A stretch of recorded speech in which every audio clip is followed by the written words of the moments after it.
I wanted to love New World when it first came out, but something has always pushed me back to Albion Online. A big part of that is how resource refining and crafting works in the game, and how the supply and demand system functions. Now, on the surface, New World is a vastly more beautiful and polished game than Albion Online, which has simple graphics and UI. Both games appeal to me as someone who likes gathering raw materials, crafting things, and selling stuff on the market board. But once you start crafting and selling, the differences between the two games become very apparent and stark. First thing I'd point out is that in Albion Online, all items are unbound. In other words, you can wear something, use something, and then sell it again if you don't need it anymore. Or you could take it from another player who could have it. In New World, once you wear something, it's bound to you. You're never going to be able to give it to someone else or sell it. You're just going to have it until you eventually destroy the item if you don't need it anymore. In Albion Online, PvP creates balanced supply and demand. Because in Albion Online, everything is destroyable. You might be a good player, but you want low-level gear to take into a dangerous area so that if you die, the cost of re-gear isn't too high. So there's all sorts of reasons why somebody might want to go on the open market and buy lower-level items, even if they're a higher-level player. But in New World, your gear won't ever be destroyed, and you can get perfectly functional gear just by relying on mob drops. So in New World, there's a very real problem of no demand for many items, especially low-level ones. Now, why would I want to craft and sell a bunch of things if I ultimately can't sell them because there's no demand? So I just have to make them so I can grind my gear crafting ability score and then salvage and trash them because nobody actually wants them. That's a really demoralizing experience. It's not fun to craft things that are useless when you know the raw materials that you're using to make the items would be worth far more by themselves than the finished products that you'd make with them. Inventory management and UI is another thing that Albion Online does well and New World struggles with.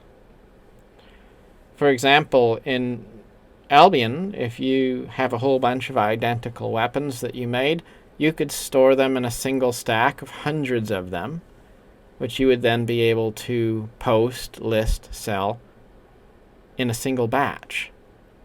In New World, all of your weapons will be in stacks of one. So if you have 250 low-level weapons, you're going to have 250 stacks of them in your inventory. And then you're going to have to list them on the market board one at a time. And you're going to have to set the duration and the sell price for each one manually for every single post you make. So if you're making a bunch of items, you'll find it's better just to throw them in the trash than it is to take the time to actually try to sell them, especially considering that nobody probably would want them anyway.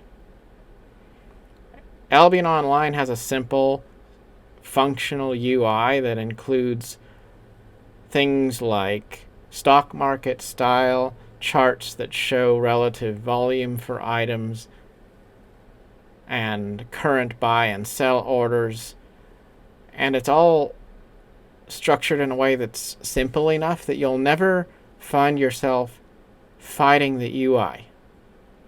You can come and do what you are there to do, and the game doesn't get in your way by creating artificial barriers. Storage space and currency is another issue that New World has, which Albion does very well. In Albion Online, you have practically unlimited storage space. Inventory limits exist for strategic reasons.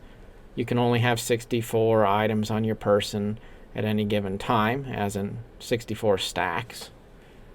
But these limits aren't artificially created just to cause misery for the player.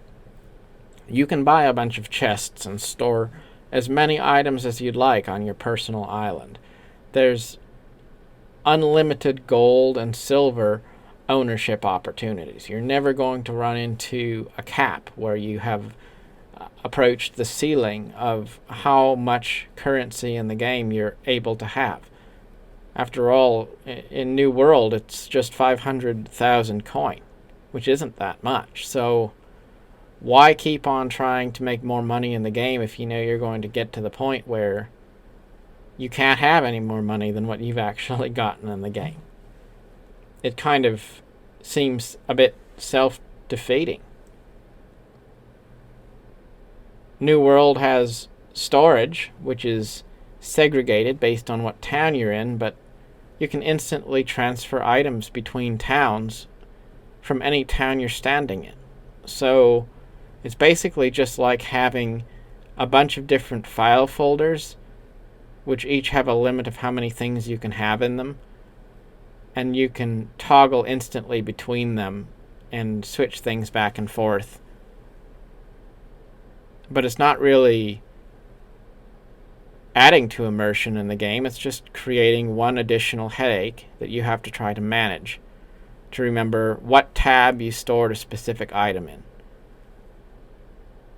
The limited storage space in New World adds to the sense of inconvenience. It erodes the sense of ownership that you are going to inevitably run out of places where you can store items, not be able to get any more space to store items, and also ultimately run out of currency space too, because you won't be able to have any more game currency. You'll max that out. And so when you put all of these things together, in summary, Albion wins. Because everything in Albion Online is valuable to some degree, tradable, whether it's low or high level, something you're wearing or something you never wore. There is no item binding, inventory management is simple, UI is simple, currency feels like it means something. Regardless of playstyle, all players understand that the goal of the game is to make money. Everything is a means to that end, which makes the economy and the virtual earnings in that economy feel like they have weight and meaning. Despite superficial similarities, you could play New World without worrying much about gold or even interacting with the trading post regularly. The same couldn't be said of Albion Online.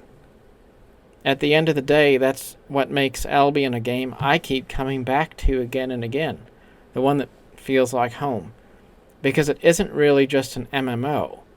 First, above all else, it's an economy sim, and that's what makes it special. As with life, which is also an economy sim if you think about it, Albion is really what you make of it. There's a lot of different play styles, and the truth is you can have fun whether you're playing it like Farmville or Stardew Valley, or if you're living the ganking life, or if you're in the service of a guild, or if you just sit in town playing the market. Whatever you do, it can be fun if you just try to have a little bit more coin today than you had yesterday. New World is a great game, but Albion is one of a kind. Thank you for watching.